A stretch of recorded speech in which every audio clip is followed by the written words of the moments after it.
I knew the AP, let's call him Adam, he was a work colleague of hers. I had even been to a barbecue at his house and met his family. He was married and had 3 children. The youngest, just 2 years old. While reading the messages, something just snapped in my head. It fundamentally changed me. Over the course of reading their messages, I went from loving Eve more than anything, to hating her, to just going blank. Not just about her, but everything.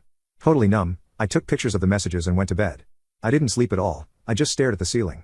Eve was pissed the next day that I went to bed without waking her up. She complained about neck pain from sleeping on the couch all night. I wasn't really listening, I just remember thinking how everything was muffled. As if someone had turned down the volume on the world. I was kind of surprised about how little I cared. I felt practically nothing. I should be angry, right? During breakfast I didn't say a single word, my wife and daughter chatted away. They didn't seem to notice anything different about me. Or even acknowledge me. But I definitely didn't feel like myself. I felt like I was someone new, someone I didn't know or understand, wearing a suit of the old me. I went through all the daily motions, I went to work, did all the normal stuff. The only difference is I sort of stopped talking. Sadly I realized that nobody seemed to even notice. It's like I wasn't even there. I started to understand that Eve and my daughter didn't really love me. I was in the house with them, but unless they wanted something from me they didn't really interact. They talked at me, not with me, if that makes sense. I would get these pangs of pain, they would come and go. Sometimes they would overwhelm me completely. I was not okay. I walked around like this for 5 days before Eve asked me if something was wrong during dinner. I had maybe uttered 3 words in total to her and my daughter in that period. I didn't even answer her question, I just made a "okay/don't know" face, then continued eating. She seemed okay with that. The next day I didn't go to work, I work for the local power company, I fixed power lines and such. I packed up some random stuff plus my camping/hunting gear. I didn't really have a plan. I put it in my car and walked around the neighborhood for a while. I ended up at the kitchen table waiting for the wife to come home. She came home with a few bags of groceries. She immediately started talking about her day while unpacking. I just sat at the kitchen table in pain. She didn't even look at me apart from one glance as she entered the kitchen. Daughter popped in and did the same. Their backs were turned to me and they talked about some trivial crap on sale. I have never felt so rejected, unappreciated, so alone.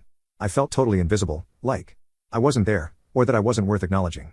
I was thinking back on our lives and all I could see was that they didn't care about me at all. They probably never did, I was an accessory to their life. I just didn't matter to them. I was a convenient and useful prop.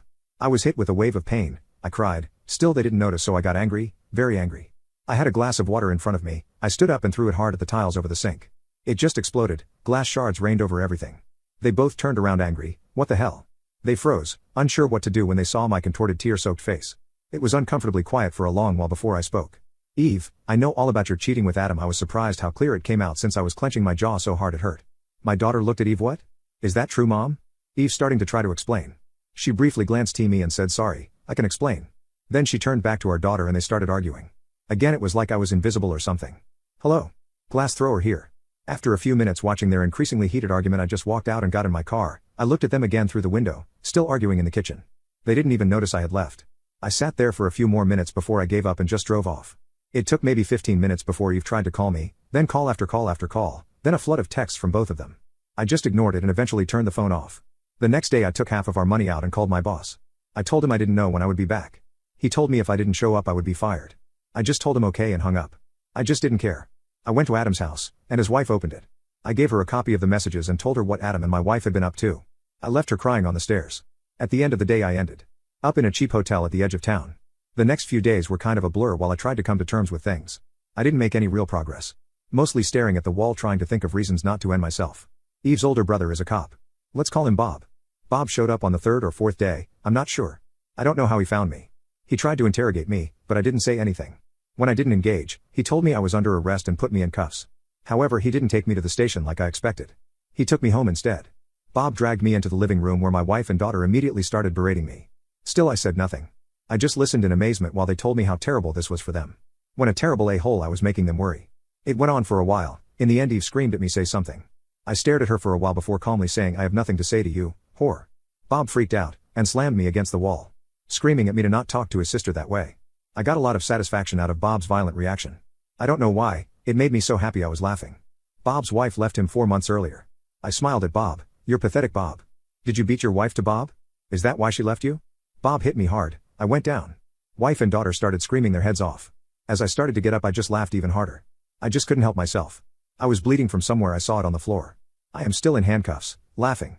Maybe it was the absurdity of it all? I spat blood in Bob's face and said, EFF. You Bob. He hit me again, hard enough to knock me out cold this time. I woke up in the hospital. I puked all over the floor the second I opened my eyes, so I knew I had a concussion. Eve, Bob and my daughter were there, they were talking to me, I was too confused to make it out. A nurse appeared and asked them to leave. She got me a pan to puke in and called someone to clean.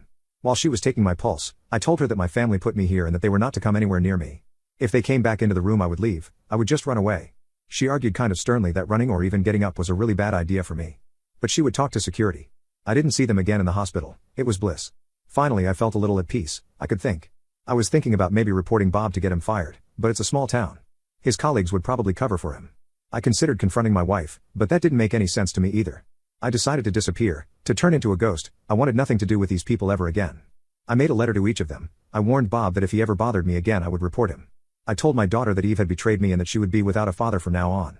To Eve I made a longer letter. I tried to be as practical as possible.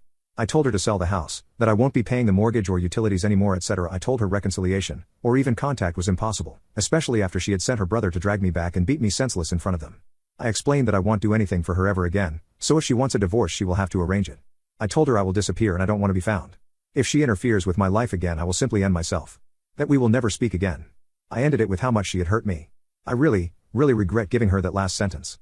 It's like I let her steal a little bit more of me, like I let her give me a little more pain. In the hospital I made a plan on how I could disappear. Eve gave the hospital some fresh clothes that they forwarded to me. Then one evening I just went out the rear fire escape. I triggered some kind of alarm. I was panicking a bit, but thankfully, no one stopped me. I got back to the hotel to pick up my car. I traded it with a small RV and set off. I got a new phone. The only person I called was my father. I told him everything and told him if he gave my new number to anyone I would become totally unreachable, forever.